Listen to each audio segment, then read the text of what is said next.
Bonjour, aujourd'hui je vous raconte une découverte qui a été faite grâce à des cure-dents, des dragibus et un architecte. Alors on est au milieu des années 80 et un chimiste, Harold Kroto, va travailler avec un Américain, Rix Maley, pour essayer de fabriquer des nouvelles molécules à base de carbone. Leur idée, c'est de prendre un grand bout de charbon, de balancer dessus un rayon laser pour arracher les atomes du charbon, ensuite on les laisse avancer 1 ou 2 mètres dans le vide et ensuite on les détecte. Et au bout d'1 ou 2 jours seulement, voilà ce qu'ils mesurent. Vous voyez, chacun des pics, c'est un type de molécule qui arrive. Je ne sais pas si vous le voyez là, mais il y a un pic énorme au milieu, à 60 atomes. Il y a l'air d'avoir une molécule de 60 atomes de carbone qui adore se former naturellement. Et ils comprennent pas pourquoi, parce que un atome de carbone, ça aime bien s'accrocher à 3 autres atomes. Donc vous pouvez fabriquer plein de petits hexagones pour faire ça, mais vous pouvez essayer vous-même, c'est pas possible de fabriquer un modèle avec 60 atomes où il n'y ait que des hexagones. Et soudain, Kroto se souvient d'un voyage qu'il avait fait à Montréal où il avait vu ce bâtiment, d'un architecte qui s'appelle Buckminster Fuller. Dans ce bâtiment, il y a à la fois des hexagones et des pentagones. Donc chacun repart le soir chez lui. Harold Kroto, il pique les jeux de son garçon et il essaye de faire des modèles avec des pentagones et des hexagones. Et Rix Maley, lui, il prend des cure-dents et des dragibus qu'il plante au bout des cure-dents pour essayer lui aussi de faire un modèle.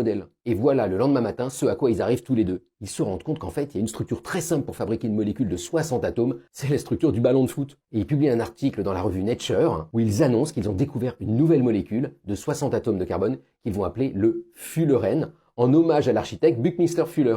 Et ça va ouvrir tout un champ de recherche incroyable qui leur vaudra le prix Nobel quelques années plus tard. Bonne journée!